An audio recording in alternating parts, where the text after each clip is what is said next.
Saludos, videotutorial número 28 del curso dedicado a la creación de aplicaciones dinámicas web con PHP y MySQL. En él cerramos el círculo.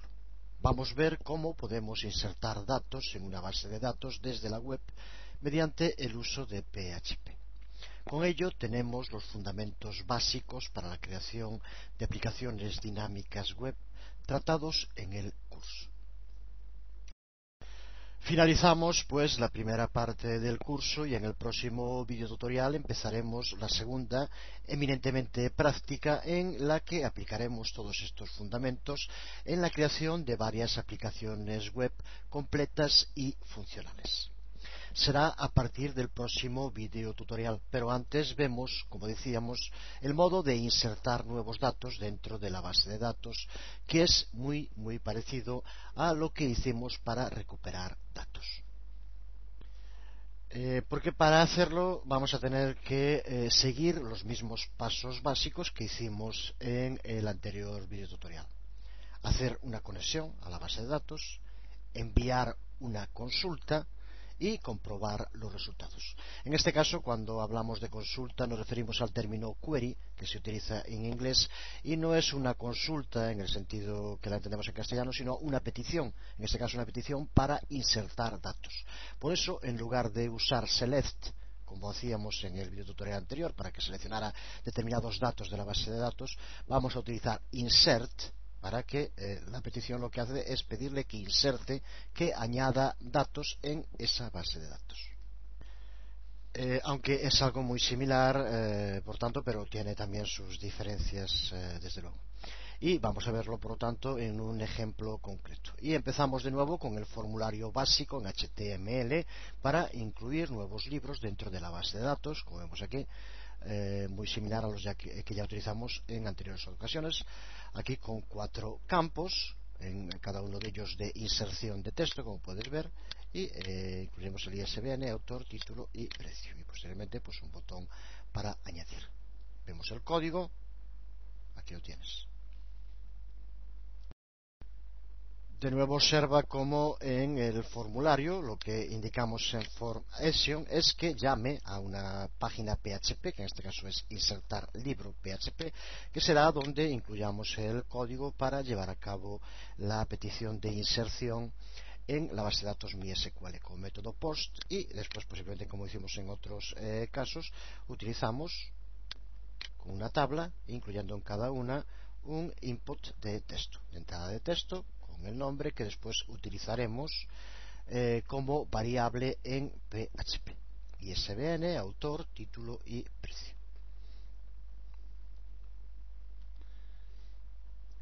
Aquí podemos ver en esa página PHP con bastantes similitudes con la anterior, como decíamos, en la que de nuevo lo que va a hacer es recoger los detalles del formulario, las distintas variables y valores, ejecutar algunas validaciones para asegurarnos de que funcione bien con // como comentábamos en el otro video tutorial, y posteriormente intentar escribir los datos en la base de datos, que es la función de este código.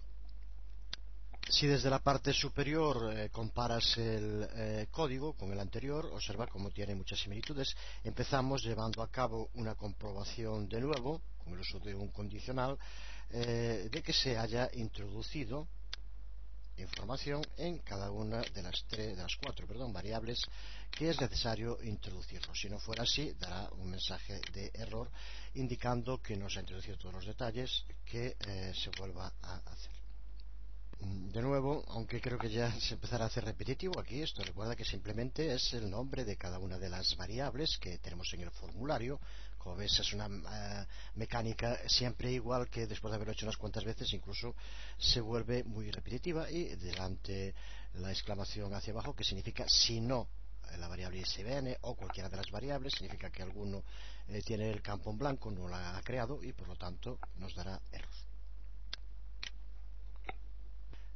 Posteriormente, como también indicábamos y como también hacíamos en el anterior videotutorial, la que era la aplicación para recuperar datos, para solucionar el problema de diferencia de formateo, si lo que son caracteres literales o caracteres especiales que se utilizan dentro del código. Utilizamos el // para convertir, que automáticamente nos convierta a PHP si aparece alguno de esos caracteres. Aquí hay una diferencia de los campos que entramos. Hay uno que es precio, que no es un string, sino que en este caso es un número decimal. Son números, no texto. Por lo tanto, tenemos que hacerlo aunque es la misma función, pero lo hacemos de un modo distinto, utilizando una función distinta. Usamos en ese caso la función, como ves aquí, double_val, que cumple la misma función que // para números, y también nos valdría para los símbolos de moneda, que en algunos casos pueden dar error con los caracteres que se utilizan para ellos, como mediante el uso de double_vol. Esta función que aquí vemos, y como siempre irá también acompañando al vídeo tutorial, hace la misma función, por lo tanto, para números y decimales, que hace // para strings. De nuevo volvemos a conectarnos a la base de datos utilizando exactamente el mismo sistema que utilizamos en el anterior ejemplo, utilizando la función mysql_pconnect, y entre paréntesis como parámetros los datos que pasamos, la dirección de host, si es en el propio ordenador localhost, y nombre de usuario y contraseña que estemos utilizando. De nuevo delante el arroba, recuerda, para que en caso de que aparezca no de este error, sino le indicamos aquí uno personalizado por nosotros, y lo almacenamos en una variable llamada base de datos. Exactamente lo mismo que hicimos en el anterior, y exactamente también el mensaje de error, lo mismo que hicimos en el anterior. Creo que está claro a qué nos referíamos cuando decíamos que se parece en gran medida el código, aunque posteriormente lo que queremos hacer con esa conexión sea distinto, como vamos a ver ahora. Y de nuevo también para seleccionar la base de datos en concreto que vamos a usar, también de nuevo lo hacemos igual con MySQL Select DB, y elegimos librería, que es la base de datos en la que vamos a trabajar. Posteriormente, ahora esta parte también es en la que ya empieza a cambiar. De nuevo usamos, como hacíamos también en el otro, dos variables que incluso tienen el nombre, como ves aquí, query y result. He preferido utilizarlos así, porque recuerda que yo en este caso creo que aquí poner consulta en castellano no serviría, porque no hacemos una consulta, se usa en el sentido más bien petición, sí que valdría. Para que no haya problemas de ese tipo, simplemente usamos query y result. Esto recuerda que son variables y que podrías darle el nombre que quisieras. Ahora también, dentro de lo que vamos a almacenar en query, es donde aparece la diferencia. Como decíamos antes, no usamos select, como decíamos antes, sino que usamos insert. Por lo tanto, aquí sí que es la diferencia, porque el nombre que le demos a la variable es exactamente igual. No lo es, recuerda que ya lo comentamos, porque es importante que los nombres de las variables siempre sean significativos, que entendamos bien a qué nos referimos. Justo en este caso, para que no haya dudas respecto a lo que hacíamos antes de consulta, vamos a utilizar query, como se hace en inglés, y result, también la palabra en inglés para el resultado que nos devuelve. Como vemos, aquí hacemos exactamente lo mismo que hacíamos en el otro, que es indicar cómo es el tipo de petición que hacemos, y que después llamaremos con MySQL query y el nombre de la variable que aquí creamos. Pero observa aquí la diferencia, insert into, y por lo tanto dentro de donde tiene que hacerlo, y es dentro de la tabla libros, que recuerda que está en la base de datos librería, y values, los valores, y ahora entre paréntesis, y con el formateado correcto, ISBN, autor, título y precio, que es lo que tiene que insertar. Y aquí ahora en resultado lo que hacemos es justo utilizar la función php mysql query para que haga eso con query, que es esto. Por lo tanto, mysql query a eso que vemos ahí. Una diferencia importante entre usar insert, como estamos haciendo ahora, y usar select, como hicimos en la anterior, está en el uso de esta otra función que aparece aquí, MySQL Affected Rounds. Si lo comparas con la que hicimos en el anterior, con la que usamos en el anterior ejemplo, que era para recuperar datos, en ese caso utilizábamos una función que se llamaba MySQL NumRounds y determinaba cuántas filas habían sido devueltas por el select. Ahora, cuando escribamos consultas para cambiar la base de datos, que pueden ser bien con insert, bien con delete o bien con update, debemos usar esta otra función que es MySQL Affected Rounds. Aquí de nuevo esto, como ves, es un eco, nos devolverá lo que hemos introducido. Si aquí indicamos MySQL Affected Rounds, aparecerá normalmente 1 porque vamos a incluir una fila cada vez que cobramos un formulario. Y aparecerá un libro introducido en la base de datos si es correcto y se ha llevado a cabo. Probamos su funcionamiento desde el servidor, abrimos la ficha, vamos a poner pues datos ficticios, desde luego, lo que sea, un autor y un título posteriormente para ver el resultado. Vamos a poner también que, por ejemplo, que lleve el nombre de Flash.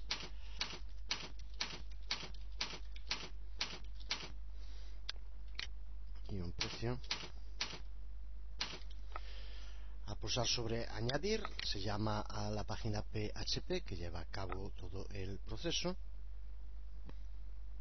Y una vez terminado nos devuelve, después de haber por lo tanto añadido, indica aquí un libro introducido en la base de datos, como decíamos. Si ahora, recuerda que estamos trabajando con una base de datos real, volvemos a la plantilla del anterior video tutorial que nos servía para buscar y elegimos por título y utilizamos generalmente buscar en Flash. Recuerda que teníamos dos libros, ahora añadimos otro, se lo pulsamos sobre buscar.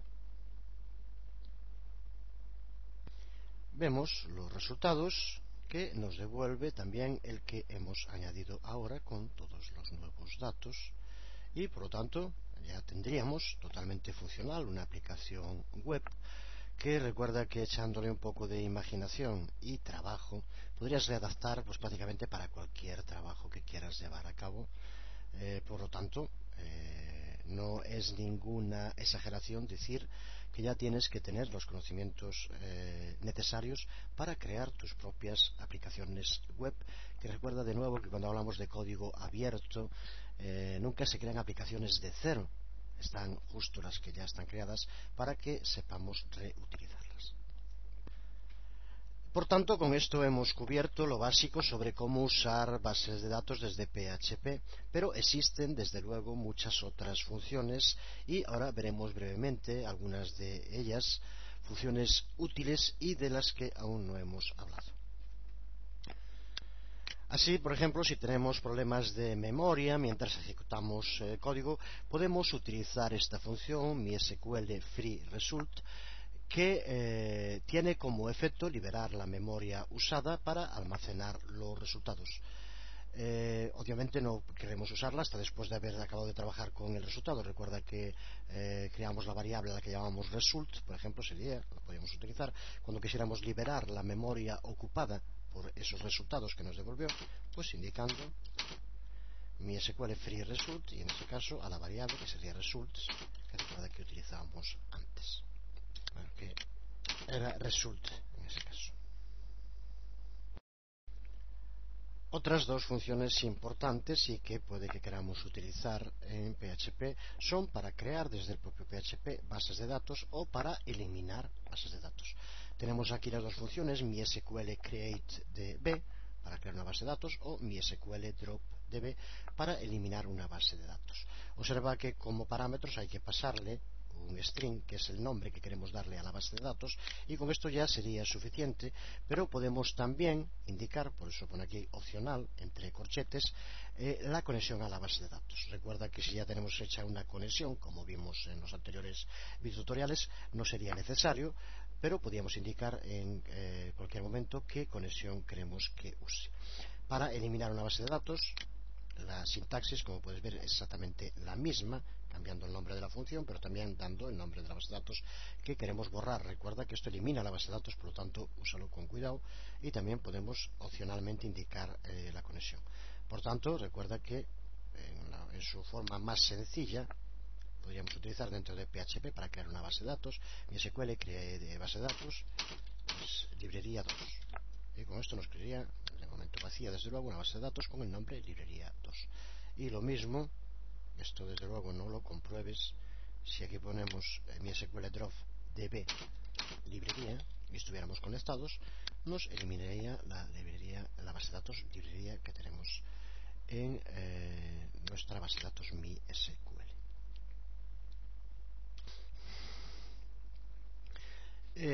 Para terminar con este apartado tenemos que indicar que estamos trabajando en el curso con el uso de PHP y MySQL, pero el lenguaje de programación PHP no se limita ni mucho menos a las bases de datos MySQL. Admite librerías para conectarse a un gran número de bases de datos, incluyendo las más conocidas como puede ser Oracle, Microsoft SQL Server o Postgre. En general, los principios de la conexión, de la petición de consultas, de hacer queries y de la recuperación de los datos son en gran medida los mismos. Los nombres de las funciones individuales pueden variar y las diferentes bases de datos tienen ligeras diferencias en cuanto a su funcionalidad. Pero si podemos entender cómo trabaja esto con MySQL, podríamos readaptarlo a cualquier otro de los sistemas de base de datos de forma bastante sencilla. Necesitamos el lenguaje de referencia y su aplicación. Incluso para aquellas bases de datos que no tienen una librería específica disponible en PHP, siempre podemos utilizar las funciones genéricas de ODBC, que recuerda que quiere decir Open Database Connectivity, y es un estándar para conexiones a bases de datos. Tenemos una cantidad limitada de posibilidades de funciones con el uso de ODBC por razones fácilmente comprensibles. Si queremos que sea compatible con todo, no puede aprovechar las características especiales de nada. Incluso, además de las librerías que ya vienen con PHP, existen clases de abstracción de bases de datos como puede ser Metabase, que están disponibles y que nos permiten usar los mismos nombres de las funciones para todos los diferentes tipos de bases de datos. Y recuerda, como siempre, que si necesitas más información sobre cómo conectar MySQL y PHP juntos, podemos leer las secciones apropiadas tanto en los manuales de PHP y MySQL que tienes online y que son el lenguaje de referencia imprescindible siempre. Lo mismo podemos decir de ODBC, la forma de utilizarlo. En esta página en concreto, que aparece en la pantalla, puedes encontrar más información sobre el uso de ODBC. Y en esta otra sobre las clases PHP Metabase del que hablábamos hace un momento para poder utilizar distintos nombres de funciones. Pues con esto terminamos dos de las partes básicas del curso, el uso de PHP y el uso de MySQL, así como los fundamentos básicos de la creación de aplicaciones dinámicas con PHP y MySQL, que es lo que acabamos de hacer. A partir de ahora el curso va a tener un estilo eminentemente práctico. Vamos a elaborar distintas aplicaciones dinámicas y a partir de esa construcción profundizaremos en los aspectos más avanzados del trabajo tanto con PHP como con MySQL. Aquí puedes ver una lista de esas aplicaciones.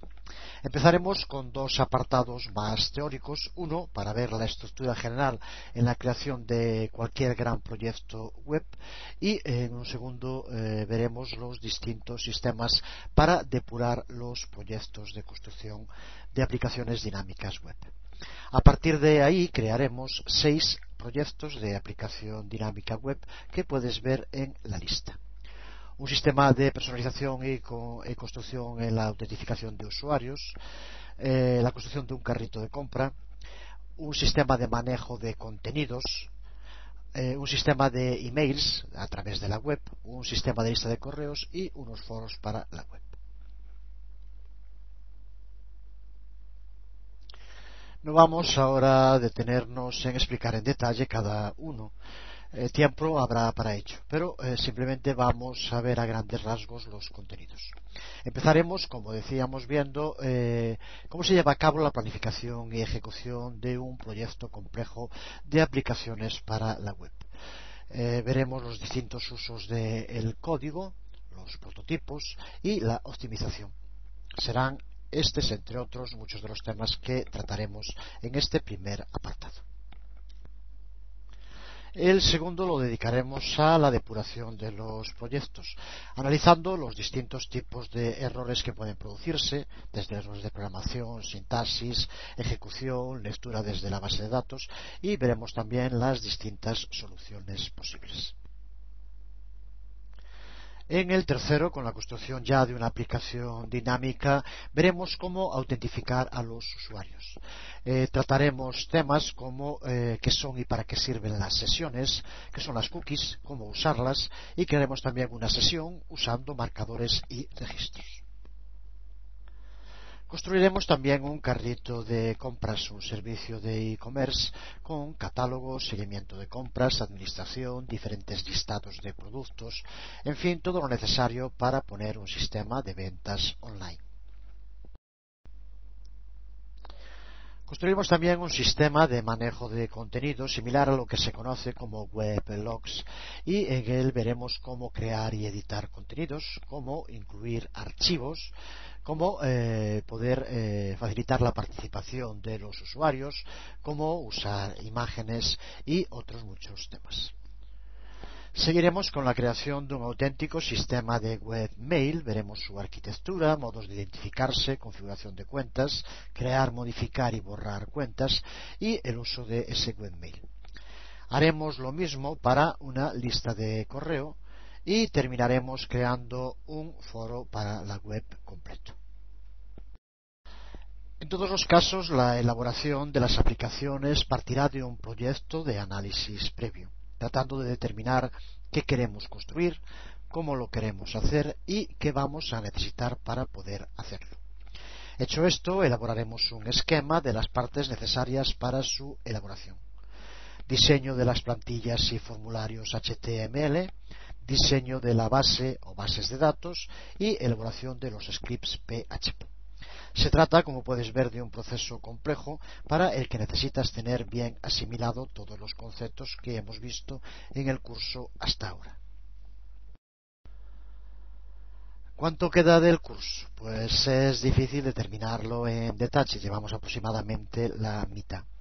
Ten en cuenta que cuando se elabora un vídeo tutorial es imposible saber si va a ser necesario más o menos tiempo.